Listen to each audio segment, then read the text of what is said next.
Danke. Welcome, Leyla. Hello. Hello. I'm very happy to welcome Leyla. We know each other since 18 years. We started together at the same time the businesses. We've been following each other and helping each other since the beginning. Our daughters go together to school, and they are also friends, and it's very nice. And since I met you, I remember the first time when I met you. You don't want to tell the story now, huh? Oh, better not. You've been always on a high level of energy. Where this comes from? It's naturally given, I would say. You cannot produce energy in a way. The only thing I can say, if you're energetic as I am, you need to recharge the energy. So you need to get a rest, and this is what I try to do with yoga or some other things, so to keep my level in balance. Well, I think that many other designers need that energy. You have too much, I guess. What inspires you? Where do you get your inspiration from? From everywhere, actually, to be honest. I mean, walking on the street, reading a book, watching movies, everything is inspirational to me because it can be everywhere, everything, colors, situations, meeting up with people. There is no limit. I think inspiration, it's all over. You just have to grab it like this. So so what means very creative approach? So what means creativity for you personally in your life, in your work? What does it mean for you every single day?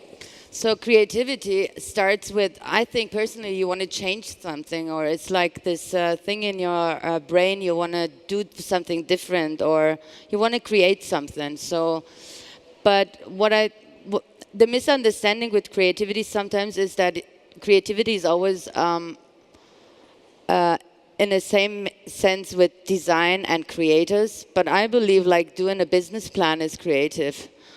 Being a lawyer, you need to be creative to find the right loopholes, or whatever you do in life is creative because you're creating. Your brain is creating ideas, and these ideas come up to be something, a project or an idea that become Lala Berlin at some point, maybe. Well, I absolutely agree. You follow successfully a conceptual approach with Lala Berlin. Why? I never thought that it is concept, but what was always very important to me was having an identity, because we live in this world that everything is overlapping, everyone is doing everything, and things become the same at some point. So I believe that you need to have an identity, and if this identity is then your concept, then I'm fine with that. I'm totally fine, because I never thought it's a concept that I start, but well, yeah, I thought it's good to have an identity where people can rely on or see something. The way we consume fashion or food and the whole digitalization influences our life. What does it mean for your work, for your personal life? Have you changed completely? Are you against it? What does it mean for you? No. Obviously, I have also devices at home. I have, I follow Instagram. I follow other social media channels. Well, I think there is no stop for no one. Or you live in a forest far away. So it's more about sometimes how you protect yourself, not being all the time in the devices. At some points in a business meeting, I find myself going to, I want to just take out some ideas to tell the others, and then I'm out of a sudden in the Instagram story of a friend, and I like, oh, what am I doing? I'm actually in the middle of a meeting. So you get addicted, actually. So this is something that you have to take care about, the digitalization, how to stop it for your private life. How good you are in that? Not really good. There are some apps in Moment. The other one I forgot, and one is Forest. So you can have those apps, and then if you're offline for 25 minutes, for example, this is Forest. For every 25 minutes, there is a tree that they plant, and then it becomes a forest. So, which I think that's quite cool, if you can combine your weakness with something positive. And how many trees have you planted so far? I think while I was sleeping, there were a lot of plants. Okay, a lot during of the trees. day? During the day, I think I made 10. Really? Yeah. During a meeting? No. Okay. During meeting, I'm still looking at other stories. Okay, talking about other stories. You are an influencer by yourself. Are you aware of that? And you hang out with other influencers, and you're famous for that. How much do you influence each other? You influence the influencers influence you because you are a designer. What do you think? Well, I think it's very subconscious, consciously, because I'm not really following anyone to be inspired by them, but it's just like you do it, and then subconsciously there is things that you grab without really realizing it. It's the same with like ideas that are spread around, so you just grab them, and then you're influenced somehow. Okay. Would you say that digitalization and the power of social media helps designer to succeed? Well, it can help designers to succeed these days because if you're smart and if you know how to use it, you can come up with an idea or with a product, and within minutes or within, I would say maybe overnight, over 1,000, 2,000, 3,000, it depends who you are like addressing, know about what you're doing. So it can go really quick, which we didn't have 20 years ago. You would have to go somewhere to fairs to promote what you do. You still and have now, to go to fairs, though. yes, still, yeah. Okay, you go still to fairs, but I mean, there was only those ways that you could do the connection with the outer world. Now, with this social network, the digital worldwide net, yeah, it's easy.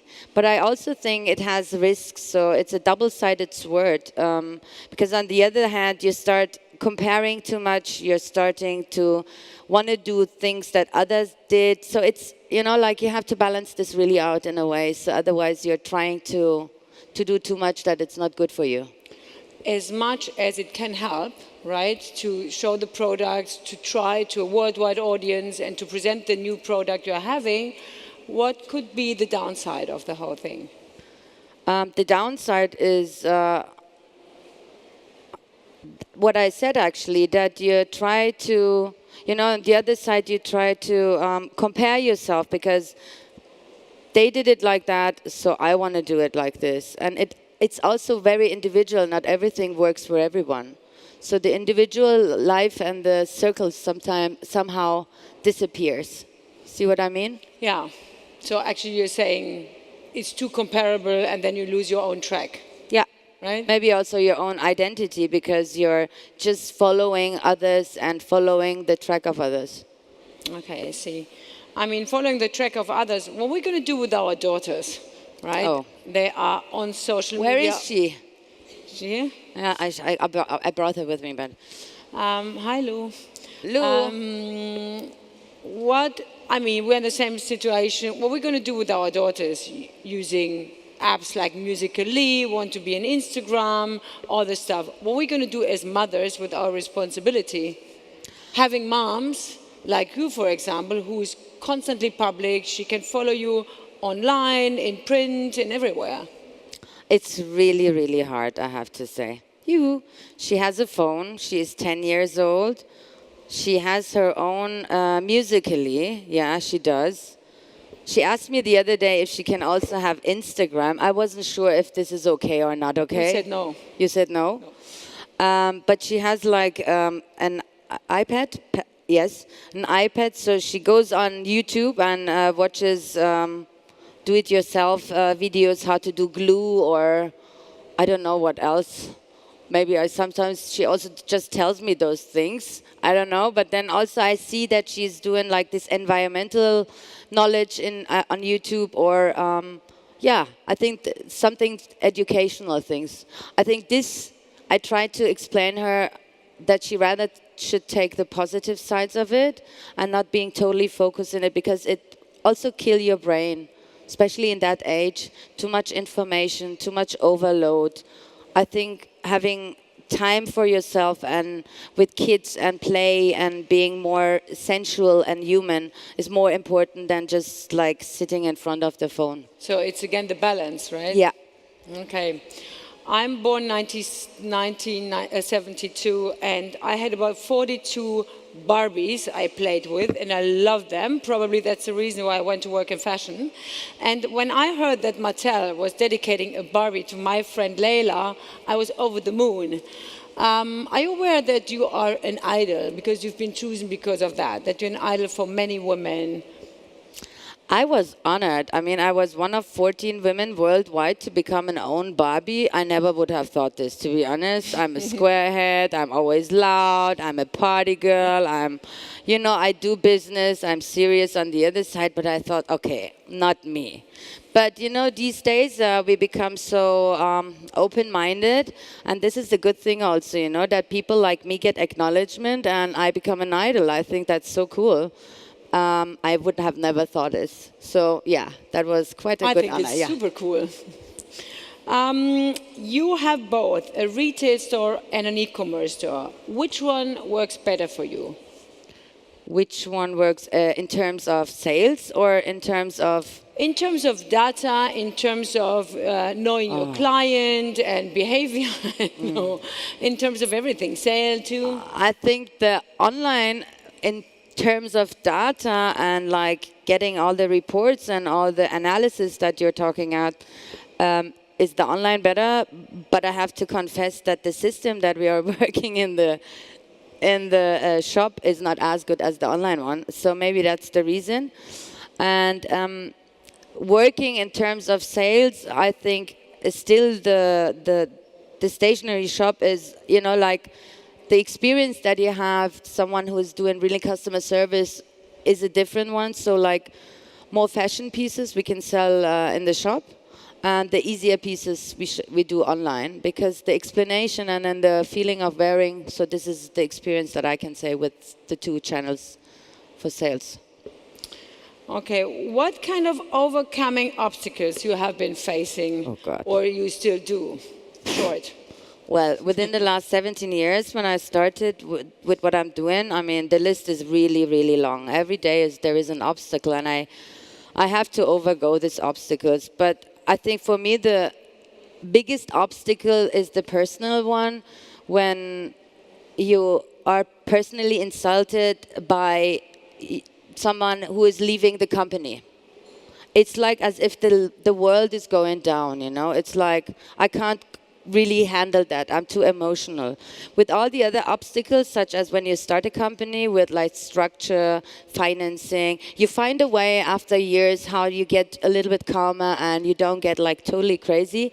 But the personal part, it's like something that I really have to find out how to overdo the obstacles, because it's still like really as I'm confronted personally. But it's still more a human and a personal thing rather than a digitalization. Yes. Yeah. Yeah. Okay. I'm still a human, Gott sei Dank. Gott sei Dank. At the World Economy Forum in Davos, it was said that 2020, creativity will be the third important skill set of the future. What do you think about? That sounds quite reasonable to me, because creativity will be something that we cannot... I mean, obviously artificial intelligence can do a lot. But human creativity, I don't think that it can be replaced by artificial intelligence. The emotions and the impulsiveness and, like the drive, the human drive and the feelings that you have, or the intuition that you have, cannot be replaced. So I totally can understand that it's as a skill, it's on place 3, because it's going to be seldom, like to produce that with this artificial intelligence. So you would rather say creativity is something what happens in yourself, inspired through the world around you, but digitalization helps you to explore and to send it to the whole world. Yeah, you could product out of that. Yeah, you could say that still the creativity comes from us with the digitalization. I hate that word, to be honest. I tried it a couple of times. I don't go. It doesn't go. Technology. Technology, thank you very much. So what was the question again? Well, would you say that creativity is something, what happens in yourself, and technology, digitalization, helps you to, to communicate your product, or actually Totally. you transform your creativity into Lala Berlin, and then technology helps you to spread the word via social media? You could say so. I mean, I just think that creativity cannot be replaced in a way by the technology, or it has to be still there by the human creativity. How does the future of fashion look like, and how does Lala Berlin look like? When I was 12, I think, I read from Michael Ende this book called Momo. And there were the gray men who were stealing time. So for me, that was, when I read that, it was like strange. But then when I became older and like you go on the street and everybody looks like kind of a uniform because the trends, they pass over and everybody's wearing the same things. I thought actually this vision that he had is so real. It's here and now.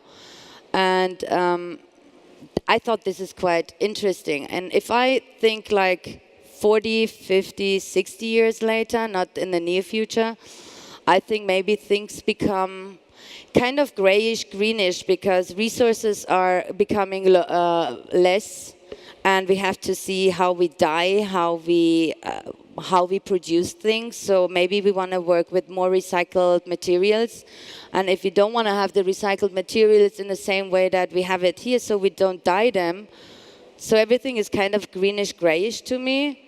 But maybe we can also go a little bit further back in time and dye back again everything with natural colors such as berries. Or maybe Lala starts doing hand screens to print things again to make the whole thing back to a little bit of nature.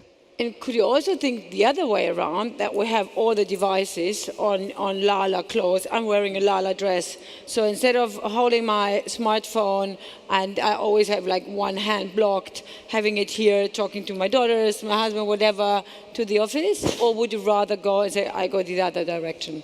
Imagining, yes, I didn't want to live in that kind of a world, to be honest. I mean, if it's all, everything is like... Track everything, the way you breathe, the way you walk, the way you talk, how you sleep, just everything? Yeah, no. Yeah. No. I personally, no. I also don't want to really think of this kind of a future. I mean, I was just reading The Circle, and this was, this is enough for me. For you, in terms now? of technology, yeah. Well, I guess our where you get the chips here, you have a chip here, you have everything everywhere. And now we cannot believe it, but I think this is going to be our future, yeah. I was thinking of putting the kids a chip here, right, yeah. to implant. So when they go close to Berghain at a certain age, that something is picking here and they go away from the club side. But I think we should just leave them and give the possibility to be creative. Leyla, thank you very much. Do you have any key message you want to give to the audience? Well, it's actually about the human creativity, that it's something irreplaceable, and that with the right consideration, I believe we can use it to the right portion to change our world. Thank you very much. You're welcome. Thanks.